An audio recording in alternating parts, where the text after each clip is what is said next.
Alors, on va aussi essayer de sensibiliser nos enfants, comme je l'ai dit, au civisme et à la solidarité. D'accord? Alors, c'est vrai qu'il y a eu un confinement, il y a des règles sanitaires à respecter. Maintenant, eh bien, on peut aussi toujours aider. On a l'autorisation de pouvoir sortir, s'aérer.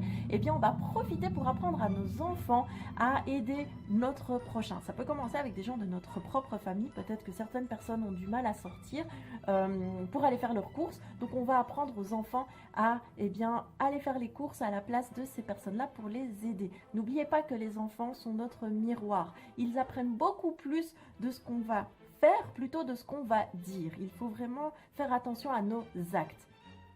Donc pour ça, on vient sensibiliser nos enfants à par exemple plus appeler peut-être nos grands-parents pour leur donner des nouvelles, pour éviter qu'ils restent seuls, vu qu'on va éviter quand même d'aller les visiter, pour éviter de transmettre un quelconque virus en cette période.